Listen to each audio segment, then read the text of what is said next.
uh, indoctrinated by an idea of positive thinking. And I got this kind of put into my brain around age 18. I was given a set of books by Norman Vincent Peale, The Power of Positive Thinking. So I set out to try to be positive all the time. And I found that I kept falling from that ideal. I kept trying to get to positive without negative and nice without mean and one-sidedness. And no matter how hard I tried, I've had all these little glitches that somehow I would be upset or negative to somebody else or somebody else. And I read more books on positive thinking, and no matter how many books I read on it, I still had positive and negative thoughts.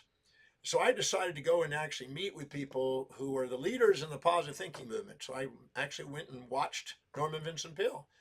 And he admitted in public to about 1,000 people that he had negative thoughts and that he wrote the books on positive thinking to try to override them and balance them. And I thought, well, that's interesting. He's at least confessing he's got them. So I felt a little less, you know, weak, he might say, because no matter what I was doing, I still had negative thoughts. And then I got to meet all the other people that were sort of in that movement. And I met Earl Nightingale and his brother, and I met W. Clement Stone, and all these people that had written books on this field. And one by one, as I knew them, I found out they were not positive people.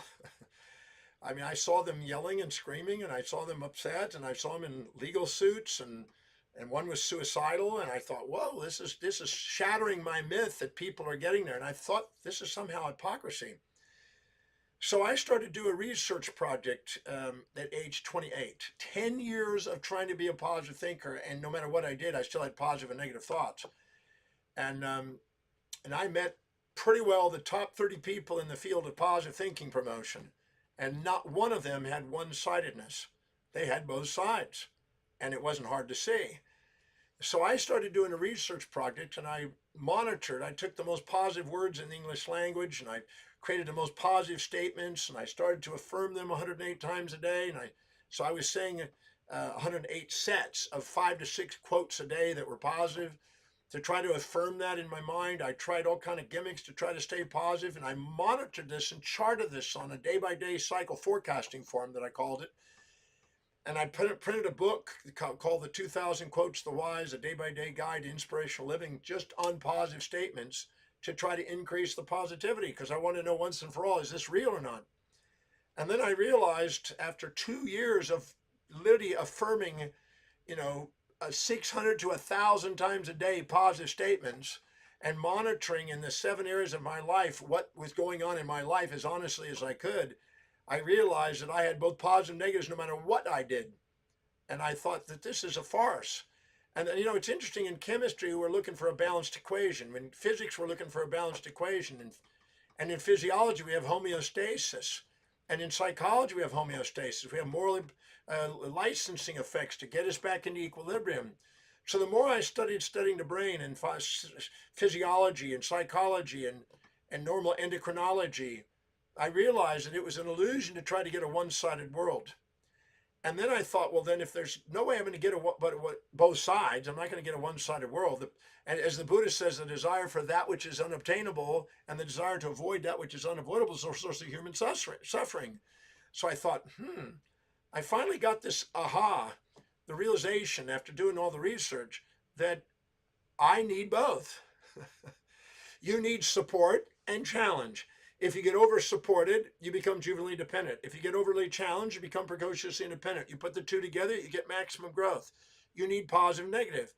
You have a parasympathetic nervous system and a sympathetic nervous system, one for build, one for destroy, one for anabolism, one catabolism. One is anabolic that builds, right, and it reduces, and the other is oxidative and breaking things down. One for night, one for day. And I saw these pairs of opposites, and I realized they had to be in homeostasis and balance in order to have wellness. And I finally, at age 30, after doing this research project, I said goodbye to all the fantasies of one-sidedness. And then I asked the question, well, if I can't get rid of negative thinking and negativity, it must serve a purpose. So I started asking, why is it there? So I'd like to share with you a number of things that I uncovered on that. I found out there were 15 common reasons why people had negativity. And I define negativity as anger and aggression, blame and betrayal, criticism and challenge, despair and depression, desire to exit and escape, futility and frustration, grouchiness and grief, hatred and hurt, irritability and irrationality, jadedness and jerkiness. I looked at all of these aspects of negativity, and I found that there's 15 common reasons for it. Unrealistic expectations on other people, to be one-sided. In other words, let's say I meet somebody and I want to date somebody and I'm expecting to be nice, never mean, kind, never cruel, positive, never negative, peaceful, never wrathful, all one-sided, they're not going to be. If I communicate in their values, they'll be nice. If I go against their values, they're going to be mean, and they're going to have both, and I'm going to interact with them both ways.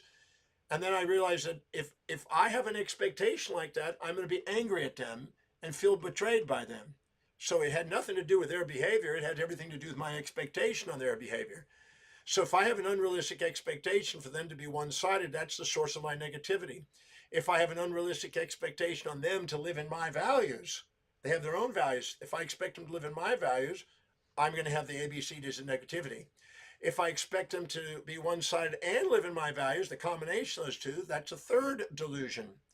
If I have an unrealistic expectation on myself to be one-sided, I'll be angry at myself and I'll have the negativities towards myself. If I have an expectation for me to live outside my own values, I'm going to have anger towards myself. If I have an expectation of those two, to live one-sided and to live outside my values, I'll have both of those anger towards myself. If I have an unrealistic expectation on other people and myself that way, for all 6 of those, I will now have even more negativity. If I have an unrealistic expectation on the collective society around me to be one-sided, I will automatically have this ABCDs of negativity. And then the process of doing that, I will have that negativity. If I also expect everybody in the world out there to live in my values, I'll have negativity because I'm not going to. If I have an unrealistic expectation on all of that, put all those together on others, myself, and the collective, I'm going to end up with negativity. If I have an unrealistic expectation on mechanical objects to be one-sided, I expect a garage door opener to always be working, or expect, an ATM machine working, or your computer to always be doing what you want. That will automatically create that ABCDs of negativity. If I expect that, everything in the computer world is supposed to live in my values, imagine if the computer is supposed to read your mind all the time. That's, again, unrealistic expectation. So I found out that negativity is a feedback mechanism to guide us to set realistic expectations on others, ourselves, and the world around us. So negativity has a very important part of our life. It's giving us feedback to let us know when we're unrealistic in our expectations. Now, once you have this negativity, if you want to dissolve it, you can start to get yourself realistic about your expectations. But you can also have negativity when you resent somebody because they're, again, one-sided or not living in your values. So if you actually do this, and I call this the Demartini method, it's a series of questions in there. If you are angry at somebody and resentful to somebody, really angry at them, and you ask, okay, what specific trait, action or inaction, do you perceive this individual displaying or demonstrating that you resent most, that you're angry with most, you have a negative feeling about most? And then define it and make sure it's not hearsay. Make sure it's not vague generalities and labels. Make sure it's a real specific action that they're doing, that you're judging. Make sure it's not something about how you felt just by what you're looking at their action, not how you felt about their action. And you get really clear about what it is. And then once you identify that, you'll find out that the thing you're judging is either something you expected them to be one-sided or expect them to live in your values. You find that it goes to that. And then you go in there and now ask the question, what's the benefit to you of them doing it? How did it benefit you? Your first response is it didn't. That's why it's negative. No, it's only negative because you haven't seen how it served and how it benefited you. In other words, let's say the person verbally criticized you and you say, well, what's the benefit of that? I say, well, were you cocky and arrogant? And did you project your values onto them and expect them to live in your values? If you do, they're going to give you criticism and challenge as a feedback to let you know that they want to be loved for who they are, not who you want to make them. And if you're arrogant, you need to be brought down because that's an inauthentic state. So if they're criticizing you and they're bringing you down, that's to your advantage. So the benefit is it's humbling you and making sure you don't project your expectations for them to live in your values, and you don't have an expectation that's delusional that they're supposed to be one-sided, always positive to you. Because if you do, you're going to get supported, you'll stay juvenilely dependent on them, and you don't grow. It's the challenges in life that make you precociously independent, make you an entrepreneur anyway. So if you start in stacking up the benefits of what they're doing when they're verbally criticizing you, for instance, all of a sudden you become more resilient and adaptable. You understand when you've been arrogant and how you're projecting and how you're thinking you're superior, and it calms you down. It levels the playing field, makes you more authentic. It increases the probability of sustainable, fair exchange in relationships, and it helps you break the fantasy they're supposed to be one-sided or they're supposed to live in your values.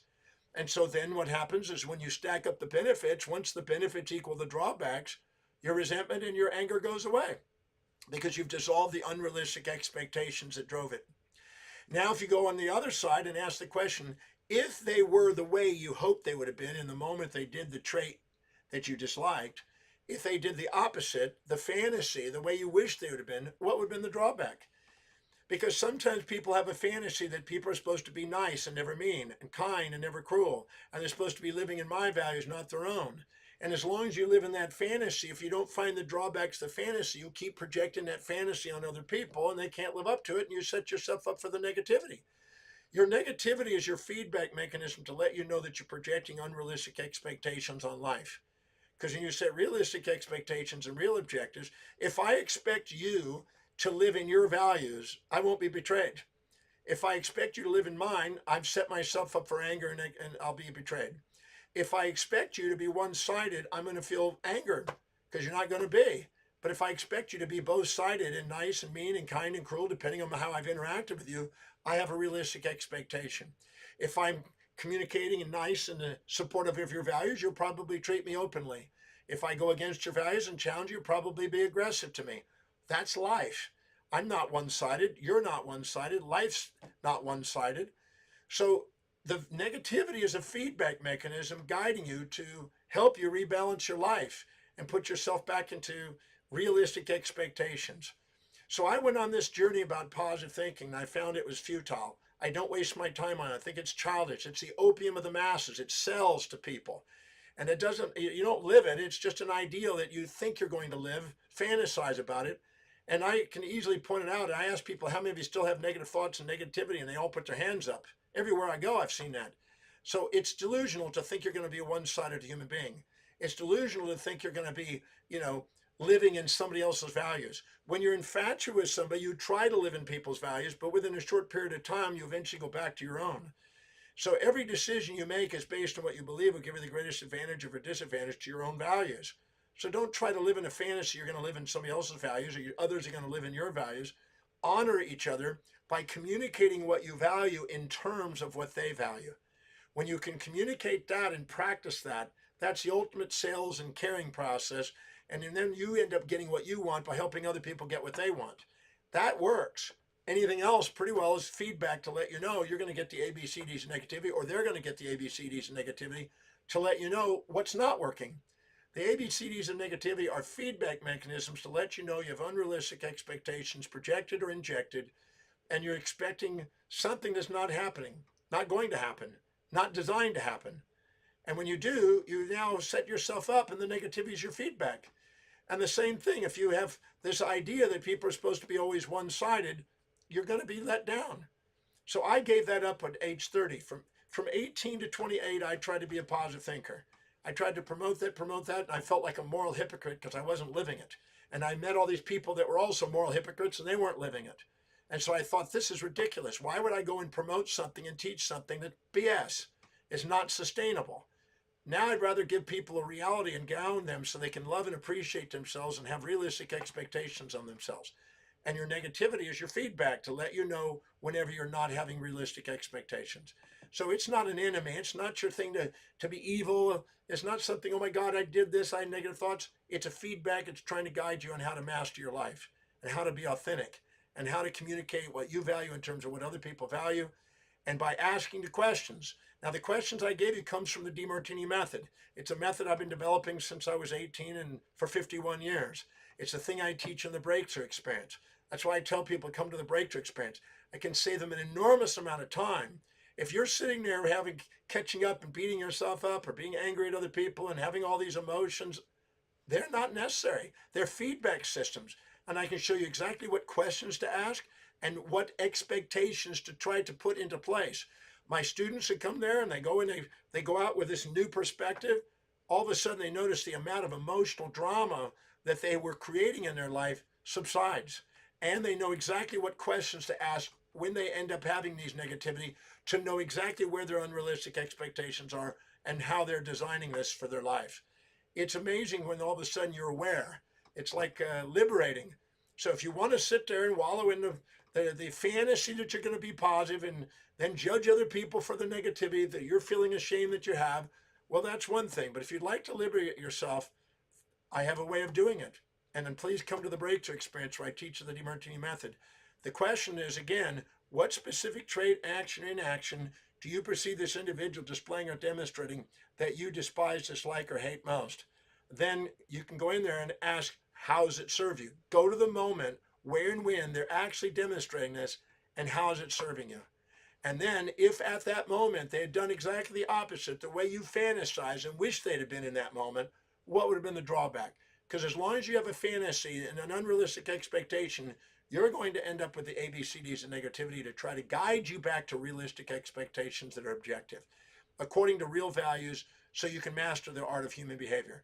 So if you want to be more authentic, you want to liberate yourself from the thing, come and learn that method. I assure you it's valued to be useful for the rest of your life, and it's right at the breakthrough experience. Take advantage of the opportunity. It's changed thousands of people's lives, and I'm certain it can make a